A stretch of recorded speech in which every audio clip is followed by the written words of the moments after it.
دوستان محترم، انسانی جسم میں ایک اس کا ظاہر ہے اور ایک باطن ہے، اور ہمارے نبی حضور سید عالم صلی اللہ تعالی علیہ وسلم نے فرمایا ہے کہ دل یہ انسان کے جسم کا بادشاہ ہے، یعنی دل جس طریقے سے حکم دیتا ہے انسان کا جسم اسی طریقے سے آگے کام کرتا ہے۔ اگر انسان کھانے کے لیے ہاتھ بڑھاتا ہے، انسان کسی جگہ پہنچنے کے لیے قدم اٹھاتا ہے، انسان کچھ دیکھنے کے لیے آنکھ کھولتا ہے، یا بولنے کے لیے زبان کھولتا ہے، یا سننے کے لیے کان کو متوجہ کرتا ہے، تو جسم کے یہ سارے اعضاء جو کام کرتے ہیں یہ اس وقت تک کام کے لیے حرکت میں نہیں آتے جب تک کہ دل کا اس کو حکم نہیں ہوتا۔ آج پوری دنیا اس بات کے علاج میں لگی ہوئی ہے کہ انسان کے جسم کے ذریعہ کوئی جرم نہ ہونے پائے، اور اس کے لیے دنیا کا ہر ملک جرم کو ختم کرنے کے لیے بڑی سے بڑی سزائیں رکھتا ہے کہ اگر یہ گناہ کریں گے تو اس پر یہ سزا ہوگی، یہ جرم کریں گے تو اس پر یہ سزا ہوگی۔ لیکن یہ دنیا انسانی جسم کے اعضاء کے ذریعہ ہونے والے جرم پر سزا دے کر کے جرم کو ختم کرنا چاہتی ہے، مگر اس دنیا کے پاس ان انسانی جسم کے اعضاء کے ذریعہ جو جرم ہوتا ہے ان اعضاء کو جو حکم دیتا ہے دل، اس دل کو پاک کرنے کا دنیا کے پاس کوئی فارمولہ نہیں ہے، اور اسلام نے سیدھا دل کے اوپر اٹیک کیا ہے، اور اسلام نے سیدھا دل پر توجہ دی ہے۔ ہمارے نبی حضور سید عالم صلی اللہ تعالی علیہ وسلم ارشاد فرماتے ہیں کہ جب کوئی بندہ گناہ کرتا ہے تو چونکہ عام طور پر آج لوگوں کو اس بات کا احساس نہیں ہے کہ گناہوں کے اثرات کیا ہوتے ہیں، آج ہمارا مسلم معاشرہ گناہ کرنے کے بعد یہ کہہ رہا ہے کہ کیا ہماری صحت پر فرق پڑ گیا، کیا ہمیں ہو گیا، ہم نے شراب پی لی تو کیا ہو گیا، ہم نے زنا کر لیا تو کیا ہو گیا، ہم نے بد نگاہی کر لی تو کیا ہو گیا، ہم نے کسی کا کچھ چھین لیا تو کیا فرق پڑ گیا، ہماری صحت پر کیا فرق پڑا، ہمارے جسم کا کوئی وزن کم ہو گیا، یا ہم 5 فٹ کے تھے تو 4.5 فٹ کے ہو گئے، کیا اثر پڑتا ہے ہمارے جسم پر اگر ہم کوئی گناہ کر لیتے ہیں؟ تو ساتھیوں، یہ جو ہماری زبان سے یہ کلمات نکلتے ہیں کہ ہم اپنے جسم کے اعضاء کے ذریعہ گناہ کر لیں تو کیا اثر پڑتا ہے، یہ ہمارا بولنا بتاتا ہے کہ ہمارے دل پر گناہوں کا بہت کچھ اثر ہو چکا ہے۔ اگر دلوں پر گناہوں کا اثر نہ ہوتا تو مسلمان کی زبان سے گناہ اور جرم کرنے پر اتنی جرأت اور بے باکی والا جملہ ہرگز نہ نکلتا۔ ہمارے نبی علیہ الصلوۃ والسلام نے اسی لیے ارشاد فرمایا کہ تم میں سے جب کوئی شخص گناہ کرتا ہے تو اس کے دل پر ایک کالا نقطہ لگ جاتا ہے۔ اب وہ گناہ، کچھ لوگ یہ سمجھتے ہیں کہ میں نماز پڑھتا ہوں تو بس نماز ہی پڑھتا ہوں، باقی کسی کا حق مار لوں تو اس سے کچھ نہیں ہوتا۔ کوئی یہ سمجھتا ہے کہ میں چونکہ حج پڑھ کے آیا ہوں تو اب میں چاہے کچھ بھی کروں تو کچھ نہیں ہوتا ہے۔ ایسا نہیں ہے۔ انسان کی زندگی میں کی جانے والی نیکیاں اس وقت بے اثر اور بے نور رہتی ہیں جب وہ نیکیوں کے ساتھ گناہ بھی کرتا ہے۔ گناہ انسان کی نیکیوں کا نور ختم کر دیتے ہیں۔ آج پہلے سے زیادہ نمازیں پڑھی جا رہی ہیں، پہلے سے زیادہ لوگ روزے بھی رکھتے ہیں، پہلے سے زیادہ لوگ اللہ کی راہ میں خرچ بھی کرتے ہیں، پہلے سے زیادہ لوگوں نے چہرے پر سنت رسول بھی سجائی گئی، نیکیاں زیادہ ہو رہی ہیں، اس میں کوئی شک نہیں ہے، نیکیاں زیادہ ہو ہی رہی ہیں، لیکن خدا کی قسم گناہ بند نہیں ہو رہے، گناہ بڑھتے چلے جا رہے ہیں۔ ان گناہوں کے اثرات کی وجہ سے نیکیاں بالکل بے نور ہوتی چلی جا رہی ہیں۔ اسی لیے ہمارے نبی علیہ السلام نے فرمایا کہ جب بندہ گناہ پر گناہ کرتا جاتا ہے تو اس کے دل کا سیاہ نقطہ بڑھتا چلا جاتا ہے، یہاں تک کہ اس کا پورا دل سیاہ ہو جاتا ہے، اس کا پورا دل پورا دل کالا ہو جاتا ہے۔ اب دل کالا ہو گیا ہے میرا اور آپ کا، ہمیں کیسے پتا چلے گا؟ چونکہ گناہ کی وجہ سے جو دل کالا ہوتا ہے، دنیا کی کوئی مشینری اس کو دیکھ نہیں سکتی ہے، اس کو دکھا نہیں سکتی ہے کہ آپ کا یہ دل دیکھو کالا ہو گیا ہے یہ گناہ کے اثر کی وجہ سے۔ تو پھر کیسے پتا چلے کہ ہمارا دل گناہ کے اثرات کی وجہ سے کالا ہو چکا ہے؟ تو امام غزالی رضی اللہ تعالیٰ عنہ فرماتے ہیں کہ جب تمہیں نیکی کرنا اچھا نہ لگے اور جب تمہیں گناہ کرنا آسان لگے تو سمجھ جاؤ تمہارا دل کالا ہو چکا ہے، سمجھ جاؤ تمہارا دل سیاہ ہو چکا ہے۔ اب مسلم معاشرے کو آپ دیکھیں، نوجوانوں کو آپ دیکھیں، نیکیوں کی طرف بلایا جائے تو عام طور پر لوگ ہیلے حوالے کرتے ہیں، پہلو تہی کرتے ہیں، اپنے آپ کو چھٹکارے کے لیے کوئی نہ کوئی بہانہ پیش کر دیتے ہیں، اور گناہ کی بات ہو تو ایک بندہ گناہ کے لیے نہیں جاتا، بائک پر 2 بندوں کی جگہ ہو تو 4 کو بٹھا کے لے کے چلتا ہے، اس لیے کہ وہ گناہ کرنے جا رہا ہے، وہ بد نظری کرنے جا رہا ہے، وہ بد نگاہی کرنے جا رہا ہے۔ تو اب کسی سے فتویٰ لینے کی ضرورت نہیں ہے کہ ہمارا دل گناہوں کے اثرات کی وجہ سے کالا ہوا ہے یا نہیں ہوا ہے۔ اگر تمہیں خیر کی توفیق نہیں مل رہی ہے اور تم گناہوں پر گناہ کر رہے ہو تو پھر خود فیصلہ کر لو کہ یہ دل کی سیاہی ہے جو ہمیں اس انجام تک لے جاتی ہے۔ میں اس پر آپ کو ایک محسوس مثال دوں، مسلم شریف میں یہ حدیث پاک موجود ہے، یہ جو حجر اسود ہے، یہ وہ پتھر ہیں جو اللہ نے جنت سے اتارا ہے۔ ہمارے نبی علیہ السلام فرماتے ہیں نزل الحجر الاسود من الجنہ وهو اشد بیاضا من اللبن۔ ہمارے آقا علیہ السلام فرماتے ہیں کہ حجر اسود یہ اللہ نے جنت سے اتارا ہے، اور جس وقت اللہ نے اسے جنت سے زمین پر اتارا تھا تو وہ دودھ سے زیادہ سفید نظر آتا تھا۔ اور دوسری حدیث پاک میں یہ الفاظ ہیں کہ جب اللہ رب العزت نے حجر اسود کو زمین پر اتارا تھا تو وہ اتنا روشن اور چمکدار تھا کہ آج جس طرح سورج صبح کو نکلتا ہے تو پورا مشرق و مغرب روشن ہو جاتا ہے، حجر اسود کو جب اللہ نے پہلی بار زمین پر اتارا تھا تو اس کے نور سے پوری زمین ایسے ہی منور ہو جاتی تھی۔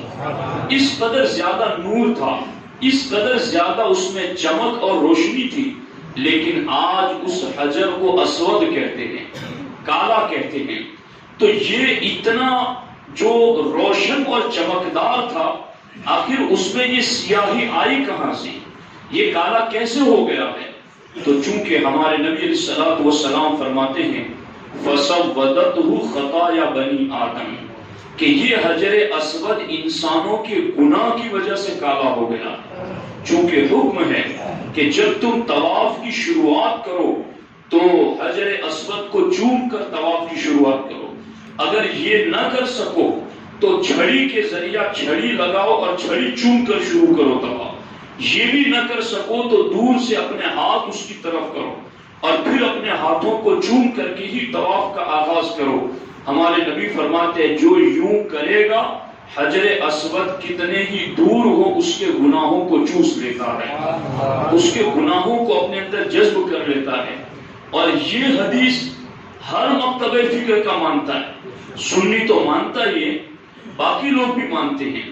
میں کہتا ہوں اتنے دور حجر اسود ہیں، 50-60 قدم کا فاصلہ ہے، مگر ہاتھ آپ یوں کرتے ہیں کہ وہ گناہ چوس لیتا ہے۔ تو کیا جب ایک جنتی پتھر میں اتنا کمال ہے تو جنت کے مالک مصطفیٰ کریم میں کمال نہیں ہے؟ کیا ان کی سنہری جالیوں پر کھڑا رہ کر دعا کرنے سے بندے کے گناہ معاف نہیں ہوتے؟ یہ تو وہ بارگاہ ہے جہاں کے لیے رب نے کہا کہ جانوں پر ظلم ہو جائے تو حبیب کے پاس آ جائیں اور وہاں آ کر کے دعا کریں۔ امام مالک سے ابو جعفر منصور نے پوچھا تھا، خلیفہ تھے اپنے وقت کے، امیر المومنین تھے، کہا کہ میں دعا کرنا چاہتا ہوں، استقبل القبلۃ وادعو ام استقبل رسول اللہ صلی اللہ علیہ وسلم وادعو۔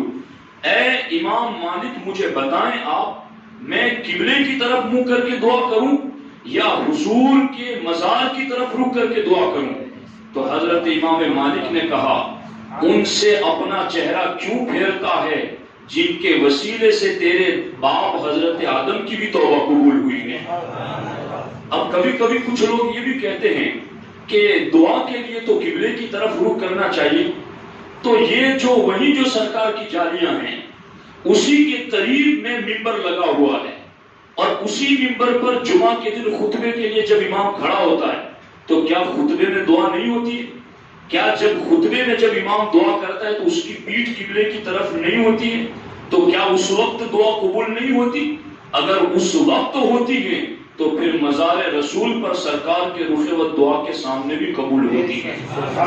خیر یہ میرا موضوع نہیں ہے، ورنہ میں اس پر تفصیلی گفتگو کرتا۔ میں صرف اتنی بات آپ کو سنانا چاہتا ہوں کہ یہ حجر اسود اگر آج سیاہ اور کالا ہو چکا ہے تو یہ انسانوں کے گناہوں کی وجہ سے۔ امام ابن حجر اسقلانی علیہ الرحمہ اس کی تشریح کرتے ہوئے ارشاد فرماتے ہیں، اے انسان اپنے آپ پر غور کر، اگر گناہ اثر کر کے ایک پتھر کو سیاہ بنا دیتے ہیں تو ان گناہوں کے اثرات کی وجہ سے دل کتنا کالا ہوتا ہوگا، دل پر اس کے اثرات کیا مرتب ہوتے ہوں گے۔ نصیحتیں سننے کے بعد بھی دل نہیں مانتا، قرآن سننے کے بعد بھی دل نہیں مانتا، سرکار کے فرامین سننے کے باوجود بھی دل نہیں مانتا، تو اب اس دل کے بارے میں آپ اور کیا پوچھنا چاہتے ہیں کہ یہ دل کالا ہے یا سفید ہے؟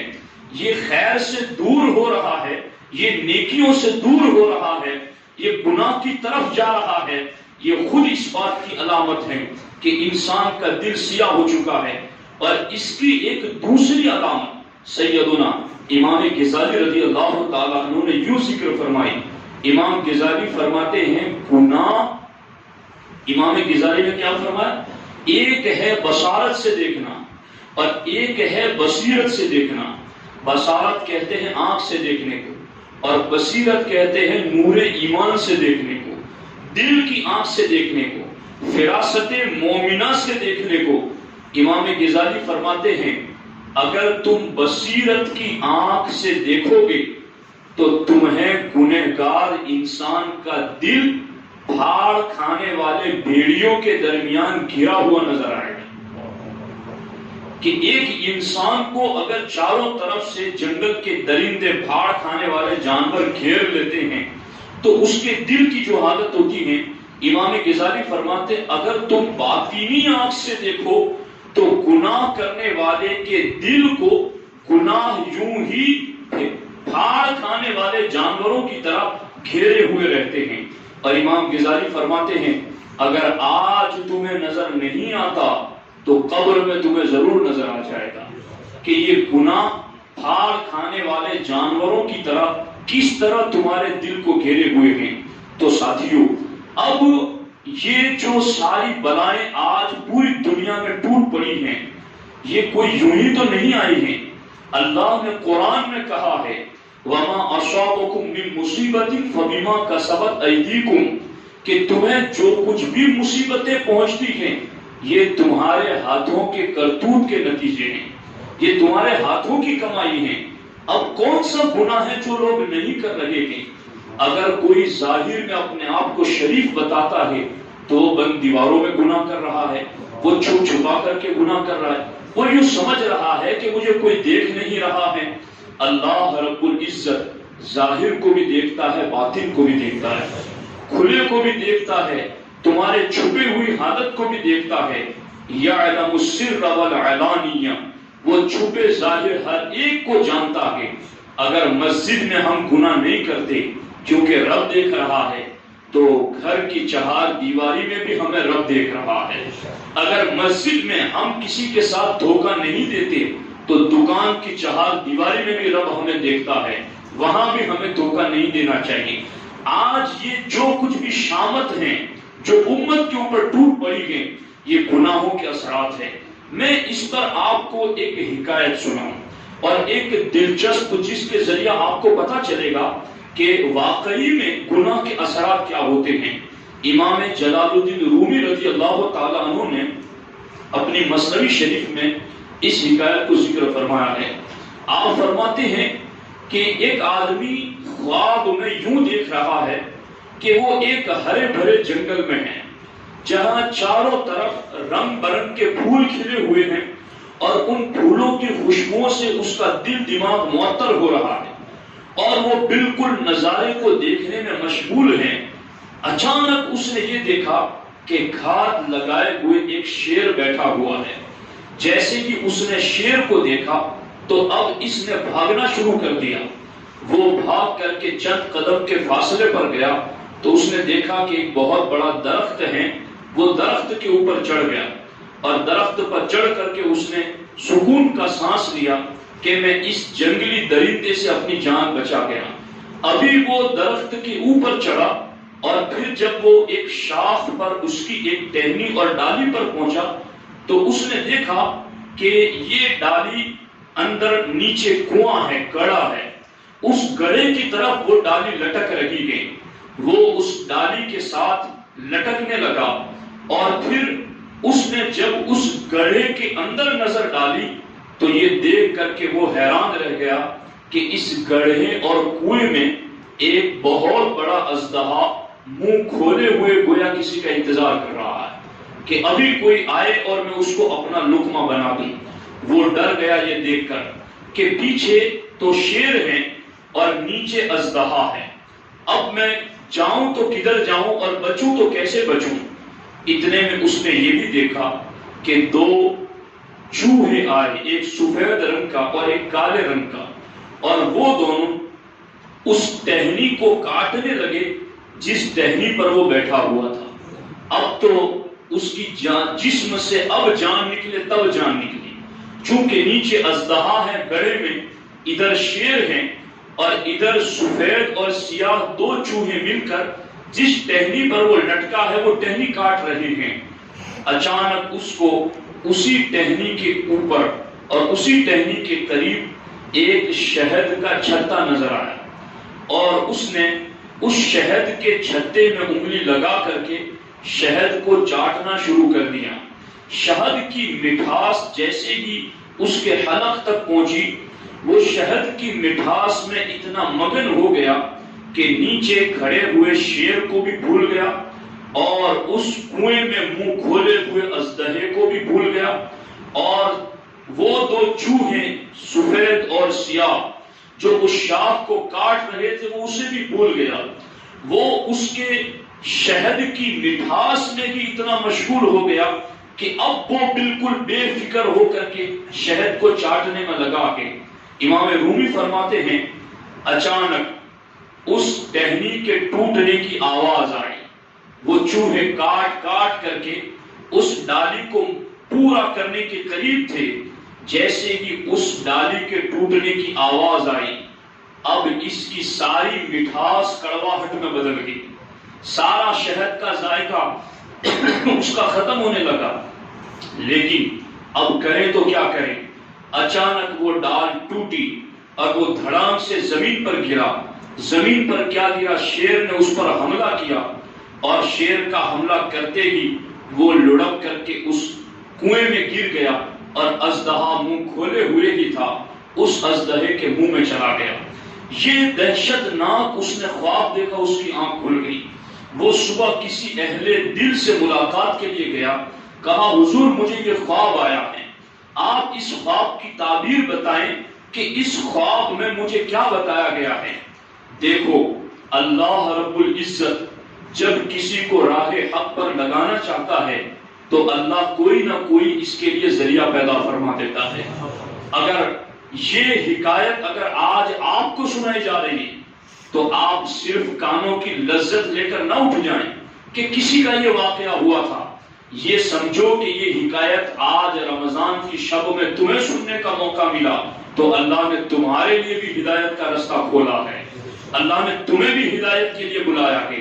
غور کرو، وہ اللہ کے ولی ارشاد فرماتے ہیں کہ جس میدان سے، جس جنگل سے تو گزر رہا تھا وہ حقیقت میں دنیا ہے، اور جو شیر تیرے پیچھے دوڑ رہا تھا وہ حقیقت میں تیری موت ہے، اور جس ٹہنی سے تو لٹکا ہوا تھا حقیقت میں وہ ٹہنی تیری عمر ہے، اور جو سفید اور سیاہ چوہے اس ڈالی کو کاٹ رہے تھے وہ حقیقت میں رات اور دن ہیں، اور جو اژدہا منہ کھولے ہوئے تھا وہ حقیقت میں تیری قبر ہے۔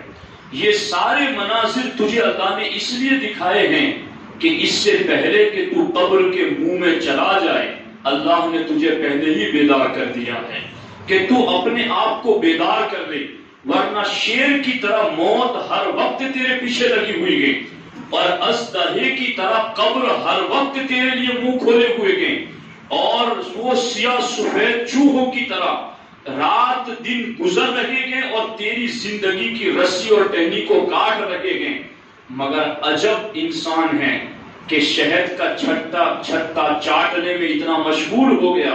وہ اللہ کے ولی کہتے ہیں یہ شہد جو تجھے میٹھا لگ رہا تھا یہ حقیقت میں تیری دنیا کی رنگینیاں ہیں، یہ تیری دنیا کی لذتیں ہیں جو تو لذتیں اٹھانے میں پڑ گیا، اور جس طرح تو شہد کو چکھنے میں پڑا تو قبر کو بھی بھول گیا، موت کو بھی بھول گیا۔ اسی طرح سے آج کا انسان ہے جو دنیا کی لذتوں میں ہائے دنیا اتنا مشغول ہو گیا ہے کہ وہ کھلی ہوئی قبر کو بھول چکا ہے، وہ پیچھے آنے والی موت کو بھول چکا ہے، وہ رات دن گزر رہے ہیں اور اس کی عمر کی رسی کٹ رہی ہے، وہ اس کو بھول چکا ہے۔ لیکن یاد رکھنا جب یہ رسی ٹوٹ جائے گی، پھر جب وہ منہ کھلا ہوا ہے اس میں چلے جائیں گے، اس وقت پچھتانے سے کچھ نہیں ہوگا۔ اس وقت کیا ہوگا؟ ہمارا رب رحمان ہے، ہمارا رب رحیم اور کریم ہے، وہ اپنے بندوں پر ان کے ماں باپ سے زیادہ مہربان ہے۔ بندہ غفلت کی موت مرنے کے وقت کیا افسوس کے ساتھ کہے گا، اللہ نے وہ بھی قرآن میں کہہ دیا ہے۔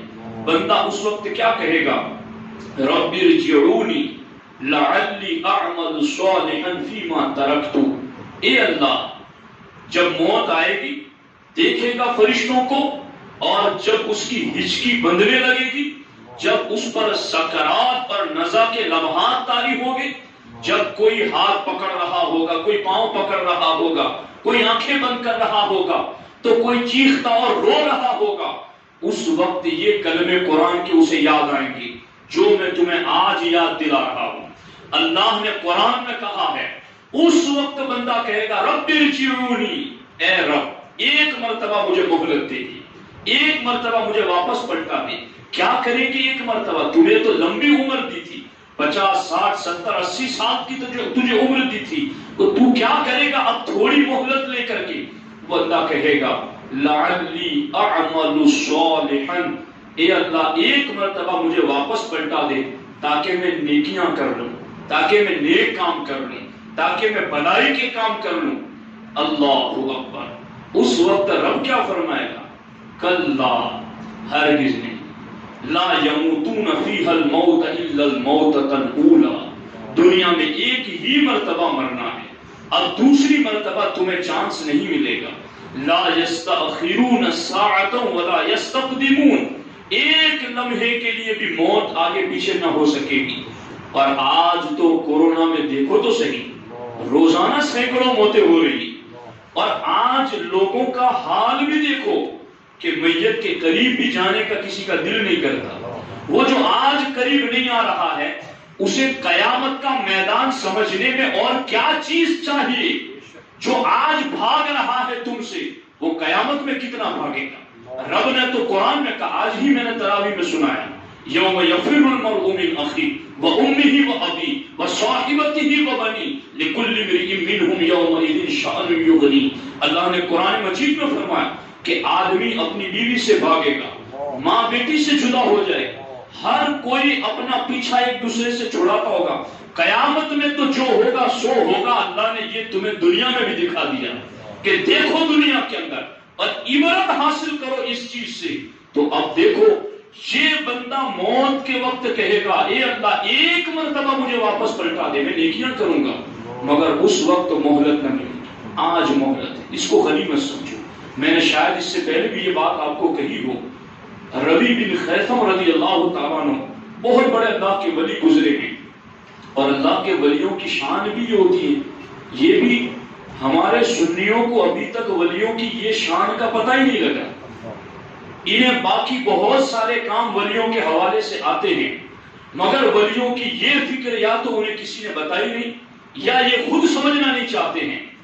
میں نے بڑے بڑے ولیوں کی قبروں کو قبرستانوں میں دیکھا ہے، اور میں نے بڑے بڑے ولیوں کی تعریف کو یوں پڑھا ہے کہ ان کی زندگی کا بڑا وقت قبرستانوں میں گزرتا تھا، اس لیے کہ وہاں بیٹھنے سے انہیں آخرت یاد آتی تھی، وہاں بیٹھنے سے انہیں دنیا سے دل اٹھتا تھا اور انہیں اپنی موت یاد آتی تھی. کل تک جب ہمارا بچپنا تھا تو ہم دیکھتے تھے کہ جمعہ کی نماز جیسے ہی ختم ہوتی تھی پوری مسجد سے ایک لائن لگتی تھی قبرستان کی طرف، لوگ قبرستان جاتے تھے.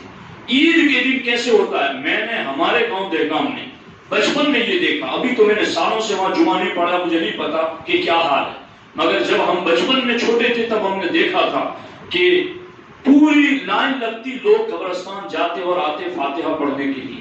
آج تو لوگ اتنے بیزی ہو گئے کہ انہیں نماز میں امام کا خطبہ لمبا گوارا نہیں ہے، اور یہ ہمیشہ ٹائم دیکھتے رہتے ہیں مولانا مجھے دکان کھولنی ہے، کسٹمر چلے جائیں گے. انہیں پورا سال جمعہ تو کیا، انہیں پورا سال موقع نہیں ملتا کہ اپنے باپ کی قبر پر جائیں، اپنی ماں کی قبر پر جائیں. تو یہ سب کچھ دیکھ کے تو کچھ سمجھو کہ آج کورونا کے مہلک مرض میں لوگ اپنے باپ کی جسم سے دور بھاگ رہے ہیں، ماں کے جسم سے دور بھاگ رہے ہیں. اور یہ حالات ہے کہ لوگ اتنے بیزی ہو گئے کہ لوگوں کو جمعہ کا دن جو سید الایام ہے، جس میں ماں باپ کی قبروں کی زیارت کرنے والے کے لیے سرکار نے فرمایا کہ جو ہر جمعہ کو اپنے ماں باپ کی قبر کی زیارت کرے گا اللہ قیامت کے دن اسے فرما برداروں میں اٹھائے گا. آج لوگوں کو وہ بھی یاد نہیں ہے. تو جب لوگ آج اتنے بیزی ہوں گے تو تمہیں قبر میں جب لٹایا جائے گا تو تمہاری نسلیں کتنی بیزی ہو چکی ہوں گی، وہ تمہیں یاد کرے گی، وہ تمہاری قبروں پر فاتحہ پڑھ جائیں گی، وہ تمہیں اشارے ثواب کریں گی. تو یہ سارے کچھ حالات دیکھ کر کے بھی ہمیں اپنے آپ کو بیدار کرنا چاہیے. مگر وہ امام رومی نے کیا فرمایا کہ شہد چاٹنے میں وہ ایسا مشغول ہوا کہ اس کی ڈالی کو کاٹ رہے ہیں چوہے وہ بھی بھول گیا، اژدہا منہ کھولے ہوئے ہیں اسے بھی بھول گیا، شیر پیچھے نیچے کھڑا ہے اسے بھی بھول گیا. بس اسے دنیا کی لذت چاہیے، بس اسے دنیا کا ذائقہ اور ٹیسٹ چاہیے. تو یاد رکھنا یہ کوئی وہم نہ رکھے کہ صرف بوڑھے ہی مر رہے ہیں، جوان بھی مر رہے ہیں. اور موت کا وقت ہمیں نہیں پتا ہے کہ موت کب آ جائے. کسی کا بچپن میں وقت آ گیا، کسی کا جوانی میں، تو کسی کا بڑھاپے کے اندر. لیکن موت حق ہے، جو چیز حق ہے یقینی ہے اس کی تیاری کی کسی کو فکر نہیں ہے. اس لیے ساتھیوں یہ علائیں بلائیں جو آج امت پر ٹوٹ پڑی ہیں دنیا اس کے علاج بہت ڈھونڈ رہی ہے.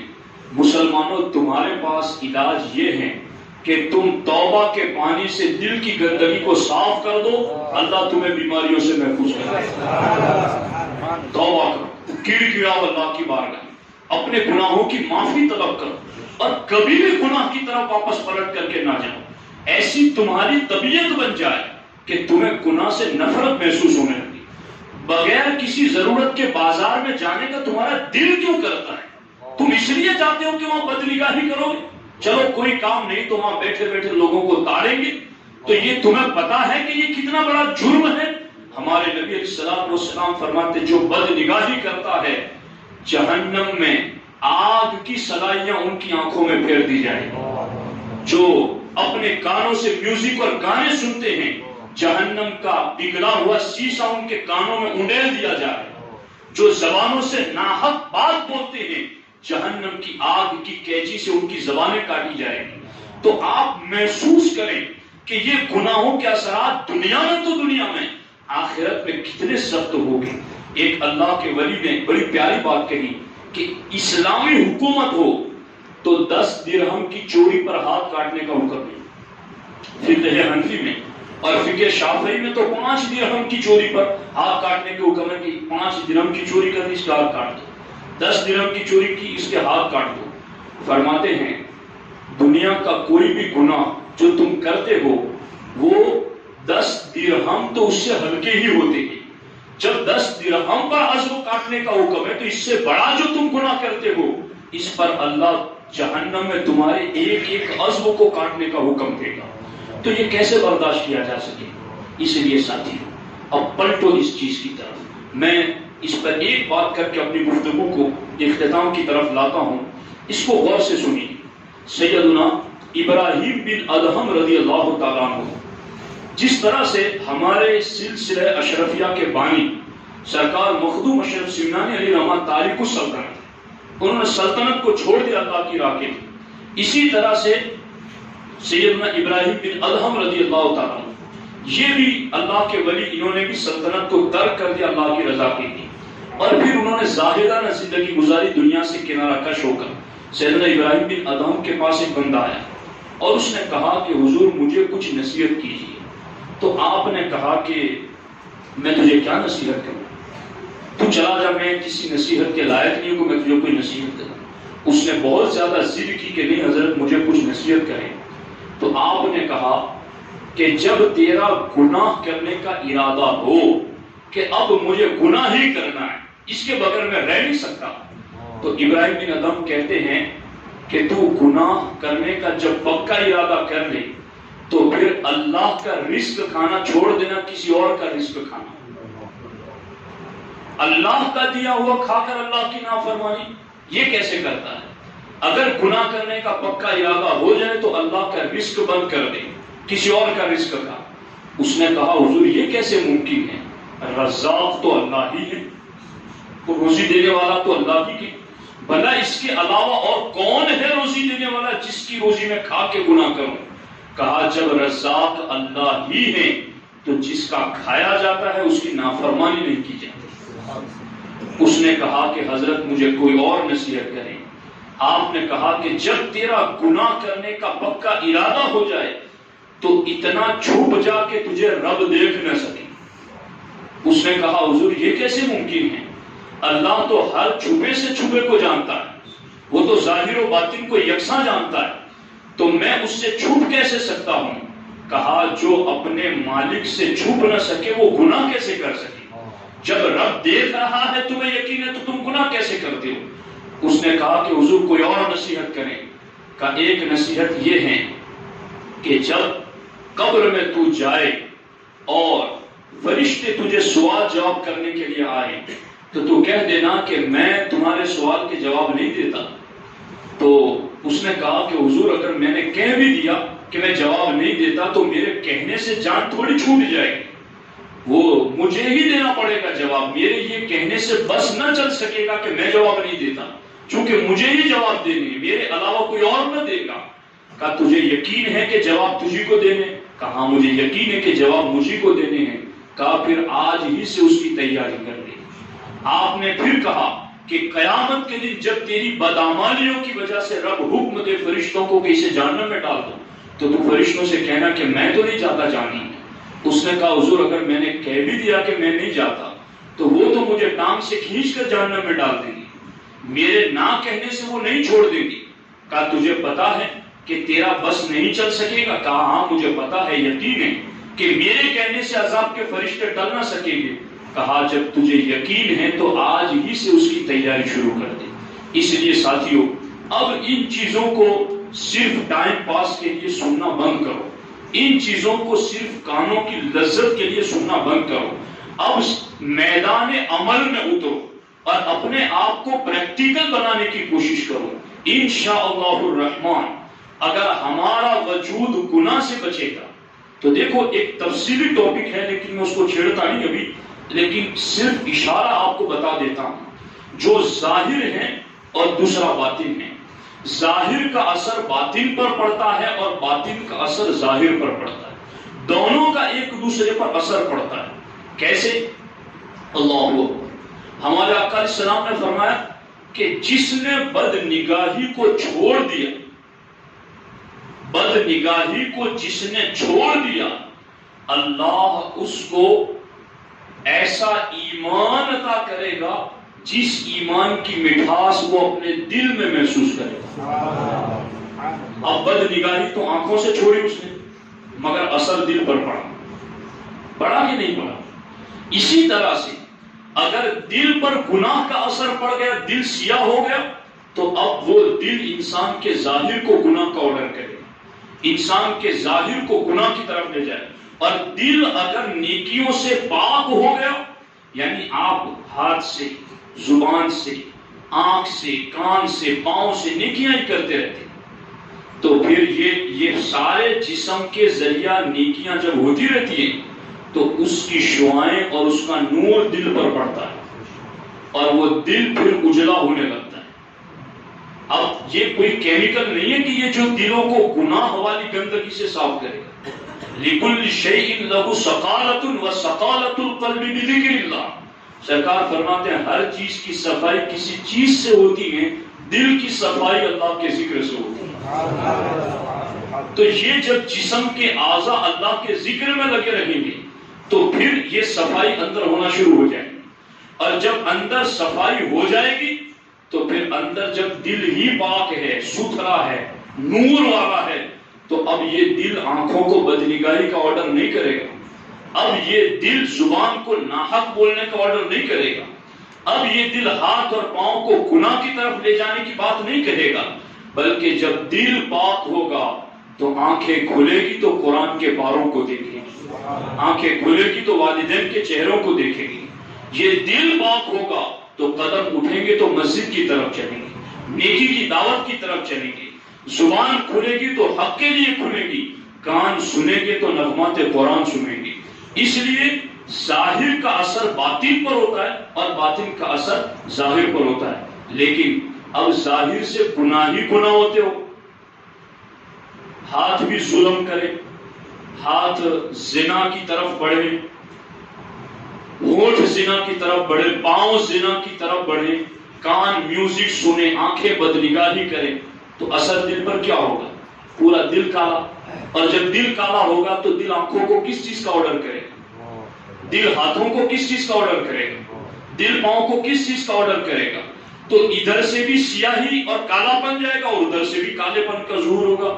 تو بس ایک توبہ کا پانی ہے جو اس دل کی گندگی کو دھل دیتا ہے، اور پھر دل پاک ہوتا ہے تو ظاہر کو بھی نیکی کا حکم دیتا ہے، اور جب ظاہر نیکی کا حکم پر عمل کرتا ہے تو اس کے اثرات دل پر مرتب ہوتے ہیں اور دل مزید اجلا ہونا شروع ہو جاتا ہے۔ تو بس یہ مقدس راتیں ہیں، رمضان میں آپ روزے رکھتے ہیں، تراویح پڑھتے ہیں، نیکیوں کی طرف مائل ہوتے ہیں، اتنی لمبی دیر تک اتنی بڑی تعداد میں آپ مسجد میں بیٹھے ہیں۔ بس آج کی شب اللہ کی بارگاہ میں ہم سب مل کر ابھی دعا کریں گے اور اللہ کی بارگاہ میں اپنے گناہوں سے توبہ کریں گے، اور پھر انشاءاللہ آئندہ زندگی میں گناہ سے بچنے کا پکا ارادہ کریں گے، تو انشاءاللہ گناہوں کے برے اثرات سے ہم یہاں بھی محفوظ رہیں گے اور انشاءاللہ قبر اور آخرت میں بھی محفوظ رہیں گے۔ اللہ کریم مجھے آپ کو سب کو عمل کی توفیق عطا فرمائے۔ السلام علیکم ورحمۃ اللہ وبرکاتہ۔